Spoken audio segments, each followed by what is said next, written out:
నాకు అభిలాష్ అంటే ఇష్టం. నాకు చెప్పండి అభిలాష్ అంటే నాకేంటి చాలా ఇష్టం.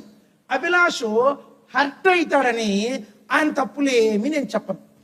ఈయన బైబిల్ చదువుకోకున్నా ఏమనను, ఈయన ప్రార్థన కూర్చోకున్నా ఏమనను, ఈయన చర్చికి రాకున్నా ఏమనను, ఇంకేంటి దినమంతా టైం వేస్ట్ చేస్తున్నా ఏమనను, ఫ్రెండ్స్తో గంటలు టైం వేస్తున్నా ఏమనను. వీడు చేసే తప్పులన్నీ నాకు తెలుసు. చెప్పండి వీడు చేసే తప్పులన్నీ, వీడంటే నాకు ఇష్టం, అభిమానం. ఐఎమ్ హిస్ ఫ్యాన్, నాకు అభిమానం వీడంటే. కానీ వీడు చేసే తప్పుల్ని నేను గద్దించాను.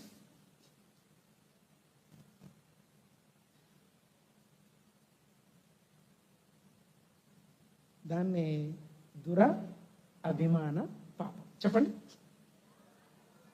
ఇప్పుడు చెప్పండి, వీని నేను గద్దించమంటారా గద్దించద్దా? చెప్పండి. అభిలాష్ని గద్దించమంటారా గద్దించద్దా? గద్దించకుంటే వీడు వీడు కాదు, వీడిని నేను ప్రేమిస్తున్నా, చాలా ప్రేమ వీడంటే నాకు. కానీ వీని తప్పులు నేను హెచ్చరించకపోతే వీని ఎడల నేను చేసే ఆ behaving, that attitude, that is the దురభిమాన పాపం. మీకు అర్థమైందా? అయిపోయింది, సీన్ అయిపోయింది. Thank you Abhilash. మీకు అర్థమైందా లేదా ఎంతమందికి అర్థమైంది చెప్పండి. ఎంతమందికి దురభిమాన పాపం అంటే అర్థమైందని చేయొద్దు. ఒకసారి పైకి ఎత్తండి. నేను ఎత్తకపోతే పిలుస్తా. రాజకుమారికి అర్థం కాలేదంట. ఇప్పుడు చాలా మంది మనకేంటంటే ఎదుటోడంటే చాలా ప్రేమ ఉంటుంది. కానీ మనం ప్రేమను ఏం చేస్తామంటే రాంగ్ వేలో తీసుకుంటాం. కొడుకు తాగుతా అంటాడు, తాగుతా ఉన్న తండ్రి చెప్పడు, దురభిమాన పాపం. అమ్మాయి వేరే అబ్బాయితో చాటింగ్ చేస్తూ ఉంటుంది, తల్లి చూస్తుంది, తల్లి చెప్పదు, దురభిమాన పాపం. కొడుకు పొద్దునే నిద్ర లేయడు, బైబిల్ చదవడు, తల్లిదండ్రులు చెప్పరు, దురభిమాన పాపం. వాళ్ళు గుడికి రారు, మందిరానికి.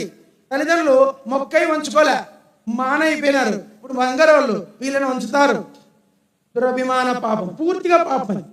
ఇట్లా మనము భర్త రాంగ్ రిలేషన్షిప్ లో ఉన్నాడు. జాగ్రత్త అండి, హస్బెండ్ రాంగ్ రిలేషన్షిప్ లో ఉన్నాడు, వైఫ్ చెప్పదు.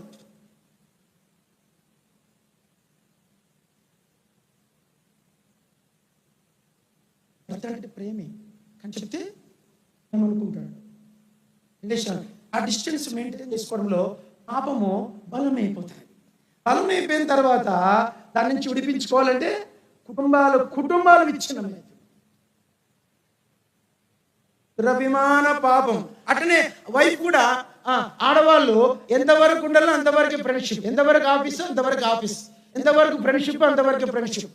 దానికి మించింది రిలేషన్